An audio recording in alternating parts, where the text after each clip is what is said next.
Pandian store சீரியல்ல அடுத்த வர எபிசோடில் கோமதியை வந்து பாண்டியன் இருந்துட்டு நீ போயிட்டு தங்கமயில பார்த்து பேசிட்டு வா, போகும்போது வெறுங்கையோட போகாத, பழங்களை வாங்கிட்டு போயிட்டு கொடுத்துட்டு நல்லா விசாரிச்சுட்டு வா, ஆகிறது ஆகட்டும் அப்படின்ற மாதிரி வந்து சொல்லிக்கிட்டு இருக்காங்க.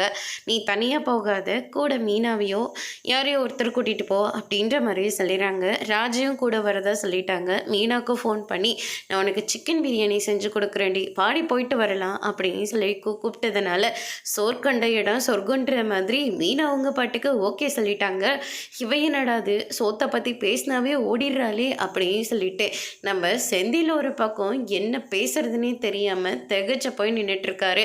அதுக்கடுத்து தான் வந்து பார்த்தீங்கன்னா இந்த பக்கம் தங்கமயில் கிட்ட விஷயத்த சொன்னதுனால தங்கமயில் இருந்துட்டு பாக்கியத்துக்கிட்டேயும் மாணிக்கத்துக்கிட்டேயும் அவங்க வந்து போகிற வரைக்கும் நீங்கள் எங்கேயாவது வெளியில் போங்க, அது நல்லா இருக்கே, உன் மாமியாரும் உன் கொழுந்தனார் பொண்டாட்டிங்களும் இங்கே வர்றதுனால நாங்கள் இந்த வீட்டை விட்டு வெளியே போகணுமா, இது ரொம்ப நல்ல கதையாக இருக்கே, அவங்க இங்கே வரட்டும், என் புருஷனை அடிச்சதுக்கு அவங்க பதில் சொல்லியே தீரணும், இது என்னோட சம்மந்தப்பட்ட விஷயம், என்ன கேட்காம நீங்கள் போய் அங்கே பேசி அவமானப்பட்டது உங்களுடைய தப்பு, அதே மாதிரி என்னை பார்க்க வரவங்களை நீங்கள் அவமானப்படுத்துறன்றது ரொம்ப பெரிய தப்பு, அவங்க வந்துட்டு போகிற வரைக்கும் நீங்கள் வாயே திறக்கக்கூடாது, அதையும் மீறி ஏதாவது பேசணும்னு நினச்சிங்கன்னா சத்தியமாக சொல்கிறேன் இந்த வீட்டில் நான் இருக்கவே மாட்டேன் அப்படின்ற மாதிரி தங்கமயில் வந்து சொல்லிடுறாங்க.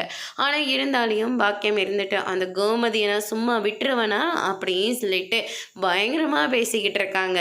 அதோடு இன்னைக்கான பிரம முடிச்சிருக்காங்க. இனி பாண்டியன் ஸ்டோர் சீரியலில் நம்ம கோமதியை பாக்கியம் என்ன செய்ய போகிறாங்கன்றதை வெயிட் பண்ணி பார்க்கலாம். தேங்க்யூ.